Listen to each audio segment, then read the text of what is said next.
জয় Hind everyone. বিদ্যাপীঠ বাংলায় তোমাদের সকলকে জানাই স্বাগত। আজকে তোমাদের স্ট্যাটিক জিকের সেকেন্ড ক্লাস, যেটি তোমাদের টপিক আসছে আজকের টাইগার রিজার্ভ। আগের দিন আমরা ন্যাশনাল পার্ক সম্পর্কে জেনেছিলাম, ন্যাশনাল পার্ক থেকে এমসিকিউ প্র্যাকটিস করেছিলাম। তারপর আজকে আমাদের সেকেন্ড ক্লাস, যেটি টাইগার রিজার্ভ সম্পর্কে আমরা জানবো। টাইগার, তারপরে আমরা জানবো বায়োস্ফিয়ার রিজার্ভ সম্পর্কে, এবং তারপর লাস্টে ক্লাসের শেষে আমরা এমসিকিউ প্র্যাকটিস করবো এখান থেকে।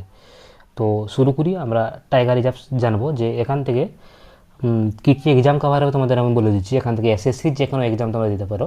তো এসএসসি সিজিএল, সিএইচএসএল, এমটিএস এবং জিডি স্টেনো যে কোনো এক্সাম আছে। তারপর ওয়েস্ট বেঙ্গলও তুমি ডাব্লিউবিসিএস থেকে শুরু করে, ওয়েস্ট বেঙ্গল পুলিশ থেকে শুরু করে যে কোনো ওয়েস্ট বেঙ্গলে এক্সাম, তাছাড়া আরআরবির যে কোনো এক্সাম, এনটিপিসি গ্রুপ ডি, তুমি এখান থেকে সব এক্সাম তোমাদের কভার হয়ে যাবে। আমরা খুব দ্রুত ক্লাসটি করব, আর তারপর শেষে আমি তোমাদের জন্য কিছু এমসিকিউ রেখেছি, এমসিকিউগুলো প্র্যাকটিস করবো এই টপিকের ওপর। তো শুরু করি। দেখো এখানে কি, এখানে টাইগার রিজার্ভ কি, আমরা টাইগার রিজার্ভ কাকে বলে, আমাদের টাইগার রিজার্ভ যদি বলি আমরা, যে টাইগার রিজার্ভ কি, যে আমরা আগের দিন কি পড়েছিলাম, আমরা ন্যাশনাল পার্ক পড়েছিলাম। আমি একটা এক্সাম্পল দিচ্ছি তোমাদের, যে আমরা কি দেখেছি এখানে, ধরো এটা সুন্দরবন ন্যাশনাল পার্ক, তাই না? এটা Sundarban national park. Sundarban national পার্কটা কি, মানে পুরোটা তো সুন্দরবন ন্যাশনাল পার্ক, একটা ন্যাশনাল পার্ক, তাই না? এর মধ্যে কিছুটা অংশ আছে, আমরা জানি সুন্দরবনে পাওয়া যায় রয়্যাল বেঙ্গল টাইগার, সেমনি এখানে টাইগার রিজার্ভও আছে। কিছুটা অংশ, ধরো এই এলাকাটা সুন্দরবন ন্যাশনাল পার্কে, এই এলাকাটা, এটাকে বলা হয়েছে টাইগার রিজার্ভ। এই এলাকাটা শুধুমাত্র বাঘেদের জন্য সংরক্ষিত রাখা হয়েছে, এই এলাকাটা বাঘেদের জন্য। বাকিগুলোতে তোমার গন্ডার, বাকি যত প্রাণী, তোমাদের জন্তু সব কিছু বাকিগুলোতে থাকবে। শুধু কিছুটা এলাকা আমরা ইয়ে করেছি গভর্নমেন্ট দ্বারা, শুধু এটাকে করা হয়েছে টাইগার রিজার্ভ হিসাবে। সেমনি প্রত্যেকটা ন্যাশনাল পার্কের মধ্যে টাইগার রিজার্ভ তাদের স্পেশালি আছে, কিছুটা জায়গা এলাকা নিয়ে। বাঘেদের সুরক্ষা করার জন্য এটা করা হয়েছিল, যে বাঘগুলো যাতে আমাদের সুরক্ষিতভাবে থাকে, সেই জন্য এটা চালু করা হয়েছিল। এই জন্য দেখো বলেছি, বাঘের সুরক্ষার জন্য তাদের প্রাকৃতিক ও বা স্থল সংরক্ষণের জন্য চিহ্নিত বিশেষ এলাকা, এটাকে আমরা টাইগার রিজার্ভ বলি। এখানে দেখো দিয়েছে যে এর প্রধান প্রধান সংরক্ষণ কি না, বাঘের সংরক্ষণ ও বৃদ্ধির জন্য। এখানে দেখো দিয়েছে বাঘের সংরক্ষণ ও বৃদ্ধির জন্য, বাঘের প্রাকৃতিক অবস্থল রক্ষার জন্য, আর স্বাভাবিক ভারসাম্য বজায়ের জন্য এটা চালু করা হয়েছিল। গুরুত্বপূর্ণ এখান থেকে কিছু তথ্য মনে রাখবে। সবচেয়ে প্রথম কি আসছে, সবচেয়ে 1973 সালে প্রজেক্ট টাইগার রিজার্ভ শুরু হয়েছিল। যেগুলো আমি বলছি মনে রাখবে তোমরা। 1973 সালে প্রজেক্ট টাইগার রিজার্ভ শুরু হয়। প্রজেক্ট টাইগার রিজার্ভ 1 এপ্রিল, ডেটটা মনে রাখবে, 1973 সালে প্রথম শুরু হয়েছিল। আর শুরুতে টাইগারের টোটাল ছিল আমাদের টাইগার রিজার্ভ 9টি, শুরুতে ছিল 9টা টাইগার রিজার্ভ ছিল। আর প্রজেক্ট টাইগার রিজার্ভ চালু করেন ইন্দিরা গান্ধী, তখন তৎকালীন প্রধানমন্ত্রী আমাদের ছিলেন ইন্দিরা গান্ধী। যখন 1973 সালে চালু হয়েছিল, আর এটা চালু করেছিলেন ইন্দিরা গান্ধী। এনটিসিএ প্রতিষ্ঠাতা 2005 সালে এনটিসিএ প্রতিষ্ঠাতা হয়। এনটিসিএর ফুল ফর্ম মনে রাখবেন, ন্যাশনাল টাইগার কনজারভেশন অথরিটি, যেটাকে আমরা বলি। ভারতে বিশ্বের প্রায় 80% বাঘ বাস করে। টোটাল যদি 100% থাকে, তার মধ্যে 80% বাঘ আমাদের ইন্ডিয়াতে, ভারতেই বাস করে। আর টাইগার সেন্সাস প্রতি 4 বছর অন্তর টাইগারের জনগণনা, আমরা যেটাকে বলি টাইগারের বাঘের জনগণনা হয়। আর ভারতে প্রথম বাঘ জনগণনা 2006 সালে হয়েছিল। 2006 সালে যখন বাঘের জনগণনা হয়েছিল, তখন আমাদের জনগণনা বাঘ কত ছিল না, 1411টি বাঘ ছিল আমাদের ভারতে। তো তারপর দেখবে এখানে টাইগার সেন্সাস 2022 সালে আমাদের সবচেয়ে লাস্ট হয়েছিল, তখন আমাদের প্রধানমন্ত্রী ছিল নরেন্দ্র মোদী, আমাদের প্রধানমন্ত্রী ছিলেন। 2018 সালে বাঘ আমাদের যেটি হয়েছিল, সেটি হয়েছিল কত ছিল না, 2967 বাঘ। তারপরে যখন 2022-এ হয়েছিল, তখন ছিল আমাদের বাঘ 3682। আর প্রত্যেক বছর এটা 6% হারে বৃদ্ধি পাচ্ছে, বাঘের যে জনসংখ্যা প্রত্যেক 6 বছরে 6% হারে বাড়ছে। সর্বাধিক বাঘ মনে রাখবে মধ্যপ্রদেশে, কতগুলি না, 785টি বাঘ মধ্যপ্রদেশে আছে 2022 সালের ডাটা অনুযায়ী। তারপরে জনগণনা হয়নি বাঘের। আর সেকেন্ডে হচ্ছে কর্ণাটক, 3 নম্বরে উত্তরাখণ্ড এবং চতুর্থ মহারাষ্ট্র। মধ্যপ্রদেশের ডাটাটা মনে রাখবে যে 785টি বাঘ ছিল তৎকালীন মধ্যপ্রদেশে। এখান থেকে দেখো ইন্টারন্যাশনাল টাইগার ডে কত তারিখ, 29শে জুলাই ইন্টারন্যাশনাল টাইগার ডে পালন করা হয়। বাঘের দিবস, জাতীয় বাঘ দিবস পালন করা কত তারিখ হয়, 29শে জুলাই হয়। আর প্রথম পালন হয় 29শে জুলাই 2010 সালে। 2010 সালে প্রথম এটি পালন করা হয়েছিল। আর আমাদের ভারতের টাইগার ম্যান অফ ইন্ডিয়া আমরা কাকে বলি না, কৈলাস কৈলাস শঙ্কলাকে আমরা কি ভারতের টাইগার ম্যান অফ ইন্ডিয়া বলি। আর elephant man of India Ajay দেশাইকে আমরা এলিফ্যান্ট ম্যান অফ ইন্ডিয়া বলি। বার্ড ম্যান অফ ইন্ডিয়া আমরা বলি সেলিম আলীকে।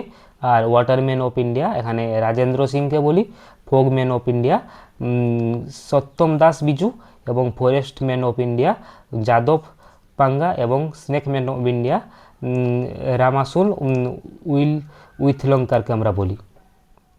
তারপর আমরা এখানে দেখব না এটি কত সালে শুরু হয়েছিল। প্রথম 1973 আমি বললাম, এটা মনে রাখবে যে 1973 সালে প্রথম শুরু হয়েছিল। প্রথম টাইগার রিজার্ভ ছিল 9টি টাইগার রিজার্ভ ছিল। আর তারপরে যখন 2000 মানে 22-এ যেটা আইবিসিএ যেটা হয়েছিল, ইন্টারন্যাশনাল বিগ ক্যাট অ্যানিমেলের, আমরা টোটাল এখানে 7টি বড় প্রজাতির বাঘ যেগুলো আছে আলাদা আলাদা টাইপের, সেগুলোকে এখানে ইন্টারন্যাশনাল বিগ ক্যাট অ্যানিমেলসের এখানে আখ্যা দেওয়া হয়েছিল। তৎকালীন প্রধানমন্ত্রী আমাদের ছিলেন নরেন্দ্র মোদী। 2019 এটা চালু করা হয়েছিল আর ঘোষণা হয়েছিল আর চালু হয়েছিল এপ্রিল 2023 সালে। 7টি প্রজাতি কী কী ছিল না, বাঘ ছিল, সিংহ, চিতাবাঘ, তুষার চিতা, চিতা আর জাগুয়ার পুমা। কী কী না, বাঘ, সিংহ, চিতাবাঘ, তুষার চিতা, চিতা, জাগুয়ার আর পুমা, এই 7টি প্রজাতিকে এই ইন্টারন্যাশনাল বিগ ক্যাট অ্যালায়েন্স এর আখ্যায় এখানে যুক্ত করা হয়েছিল। প্রধানমন্ত্রী তৎকালীন ছিলেন নরেন্দ্র মোদী। এটি ঘোষণা হয়েছিল 2019 সালে আর চালু হয়েছিল 2023 সালে। ক্লিয়ার? তারপর দেখো এখানে আমাদের টার্গেট, মানে যে আমাদের উদ্দেশ্য এখানে আমরা কি 4 বছরের মধ্যে বাঘের সংখ্যা দ্বিগুণ করা আমাদের প্রধান এখানে উদ্দেশ্য যদি বলি। আর এটি ঘোষণা করা হয়েছে 2010 সালে সেন্ট পিটারবার্গ সম্মেলনে। আর ফিলিপস টাইগার রিজার্ভ এখানে পুরস্কার হয় 2020 সালে, যেটি আমাদের হয়েছিল। আর ভারতের প্রথম টাইগার রিজার্ভ, এটা মনে রাখবে, ভারতের আমাদের first tiger reserve Corbett tiger reserve, যেটা জিম করবেট টাইগার রিজার্ভ, আমার সবচেয়ে পুরনো ন্যাশনাল পার্ক, আমি যেটা বলেছিলাম ন্যাশনাল পার্কের ক্লাসে। আর করবেট টাইগার রিজার্ভ আমাদের ভারতের সবচেয়ে প্রথম টাইগার রিজার্ভ। এটি কোথায় আছে মনে রাখবে না, উত্তরাখণ্ডে আছে।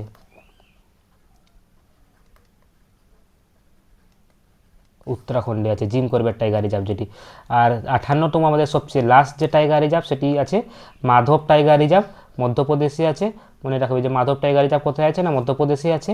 আর আমাদের ভারতের সবচেয়ে বৃহত্তম বড় tiger reserve Nagarjuna Sagar Srisailam tiger reserve, Arunachal প্রদেশে এটি আছে। আর সবচেয়ে ছোট টাইগার রিজার্ভ না, সেটি আছে বোর টাইগার রিজার্ভ। এটি আছে কোথায় না, মহারাষ্ট্রে আছে, মহারাষ্ট্রে। কি বললাম এখানে সবচেয়ে ভারতের প্রথম টাইগার রিজার্ভ কী ছিল না, জিম করবেট টাইগার রিজার্ভ, উত্তরাখণ্ডে অবস্থিত। 58তম সবচেয়ে লাস্ট টাইগার রিজার্ভ যেটি হলো মাধব টাইগার রিজার্ভ, মধ্যপ্রদেশে অবস্থিত। বৃহত্তম আমাদের সবচেয়ে বড় টাইগার রিজার্ভ সেটি হলো নাগার্জুন সাগর শ্রীশৈলম টাইগার রিজার্ভ, আছে কোথায় না, অরুণাচল প্রদেশে আছে। এবং আমাদের ক্ষুদ্রতম টাইগার রিজার্ভ সেটি হলো বোর টাইগার রিজার্ভ, আছে মহারাষ্ট্রে। ক্লিয়ার? তারপর আমরা আসবো তারপর না MBA প্রোগ্রাম, এটি 1971 সালে যেটি চালু হয়েছিল।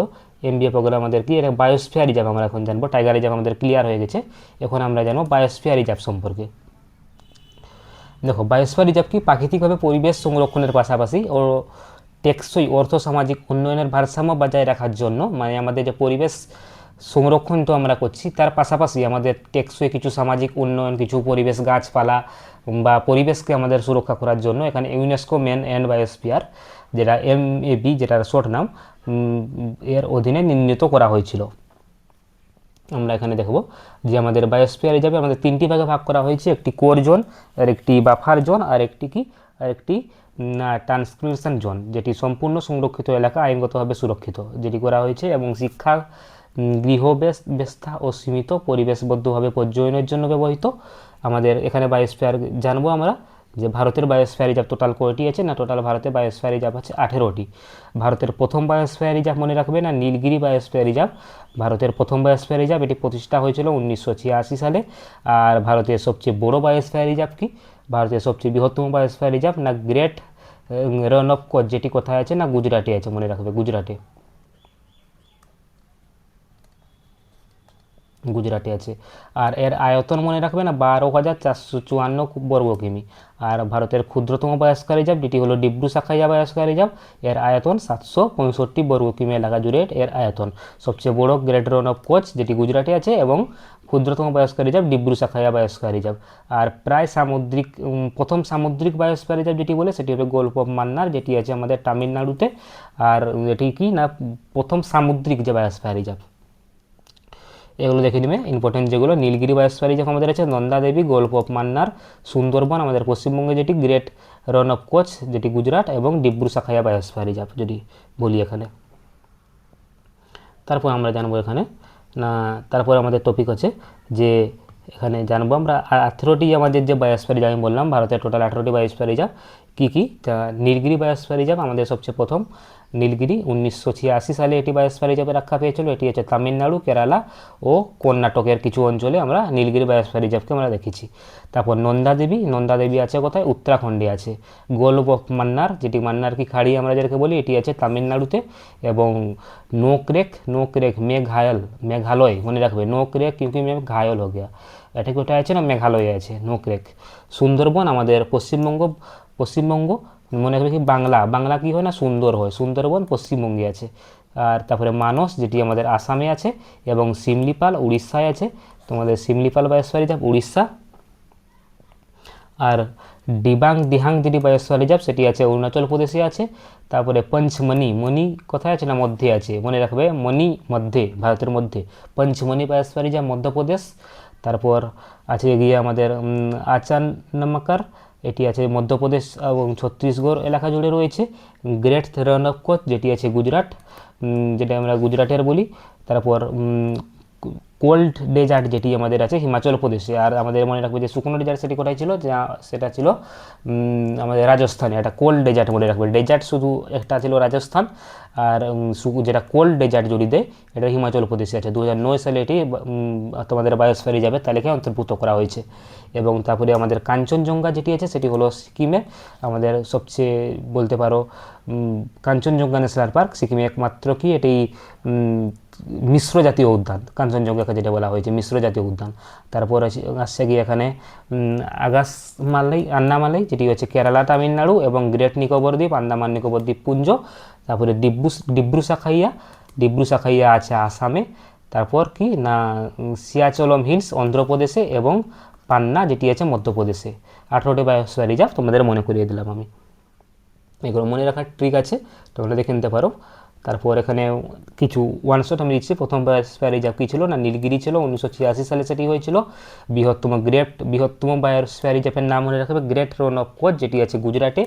এবং ক্ষুদ্রতম biosphere reserve Dibru Saikhowa biosphere reserve. এবং আমাদের প্রথম মেরিন বায়োস্ফিয়ার রিজার্ভ যেটি আছে গল্ফ অফ মান্নার তামিলনাড়ুতে। এবং ইউনেস্কো MBA প্রোগ্রাম যেটি চালু হয়েছিল 1971 সালে চালু হয়েছিল। কত সালে না, 1971 সালে চালু হয়েছিল।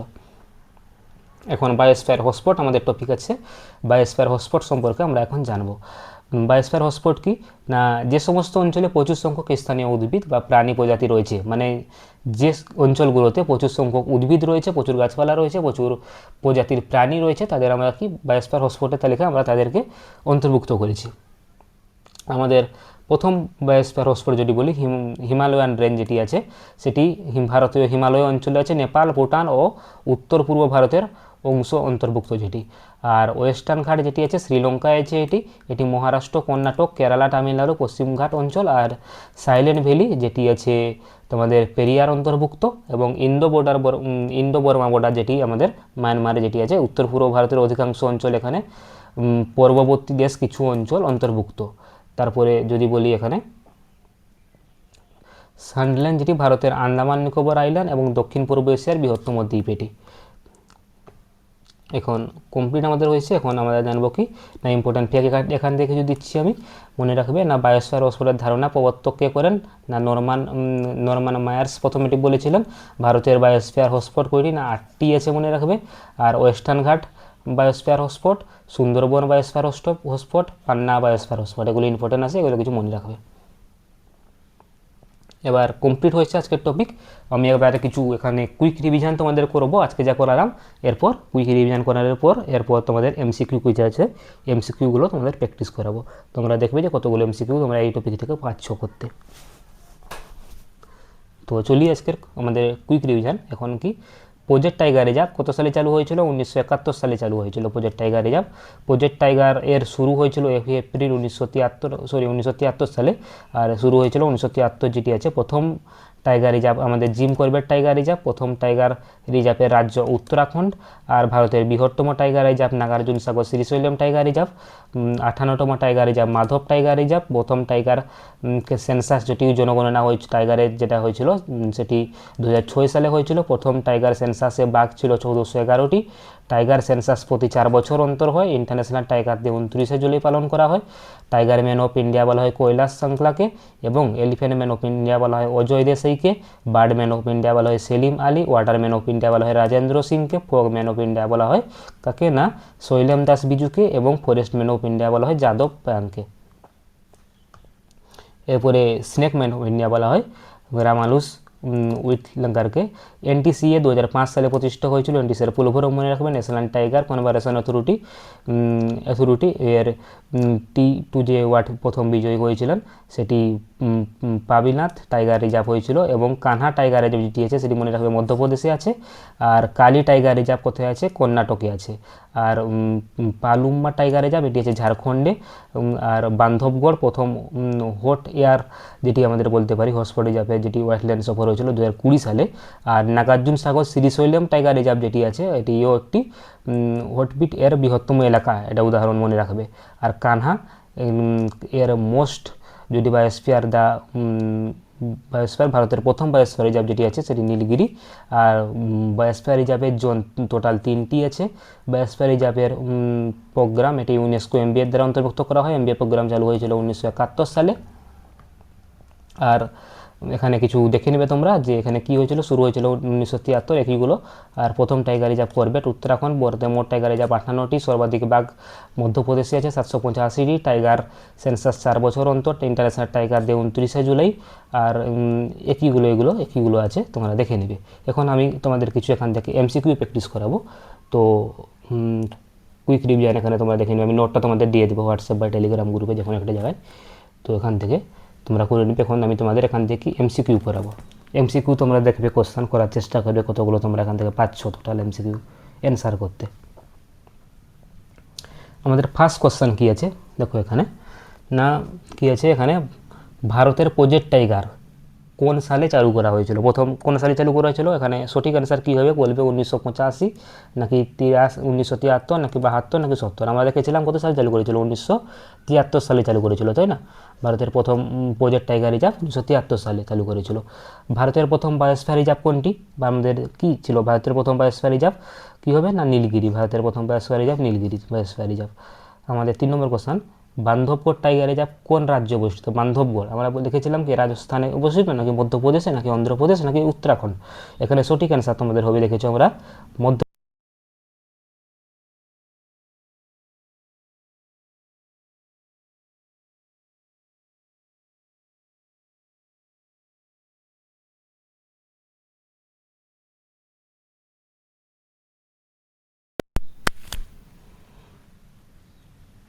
18টি। মানস বায়োস্ফিয়ার রিজার্ভ কোন রাজ্যে অবস্থিত? মানস কোথায় অবস্থিত? আসামে অবস্থিত মানস। ভারতের কোন টাইগার রিজার্ভ 2020 মাসে প্রথম হট এয়ার বেলুন সাফারি চালু হয়? এটি মনে রাখবে তোমাদের সঠিক অ্যান্সার হবে